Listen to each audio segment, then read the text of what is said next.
આપની સાથે હિરલ મહેતા। રાજકોટના સની પાજીદા ઢાબામાં મારામારીને લઈને ખુલાસો થયો છે। જમવાના પૈસા લેવાની બાબતમાં બબાલ થઈ હોવાનું સામે આવ્યું છે।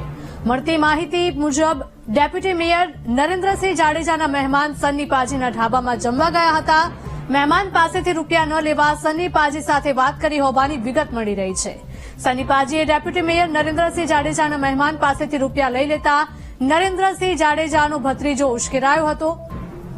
નરેન્દ્રસિંહ જાડેજાના ભત્રીજાએ ઉશ્કેરાઈને સની પાજીના ઢાબામાં તોડફોડ કર્યાની વિગતો પ્રકાશમાં આવી છે। ઘટના બાદ સની પાજીએ જ પીસીઆર વાનને કોલ કર્યો હોવાનું ખુલ્યું છે।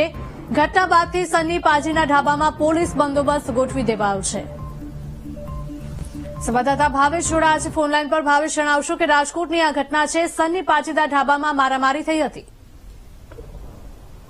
ચોક્કસથી જે પ્રમાણે ડેપ્યુટી મેયર ઉપર હુમલો થવાની જે ઘટના સામે આવી હતી ત્યારે આ સમગ્ર મામલે હવે જે આ મારામારી સર્જાય તેનું કારણ બહાર આવ્યું છે।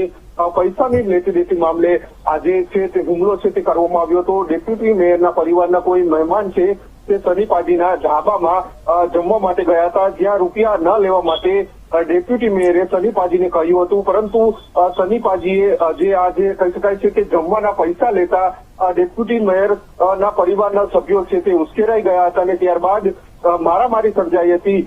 જો કે સની પાજીએ પીસીઆર વાન છે તે બોલાવી લીધી હતી અને ત્યારબાદ હાલ જે આ મામલે છે તે વધુ કાર્યવાહી હાથ ધરવામાં આવી છે। હજુ સુધી આ બંને પક્ષો દ્વારા કોઈ પણ પોલીસ ફરિયાદ છે તે નોંધાવવામાં આવી નથી, પરંતુ પોલીસ દ્વારા સની પાજીના જે રેસ્ટોરન્ટ છે ત્યાં બંદોબસ્ત છે તે ગોઠવવામાં આવ્યો છે।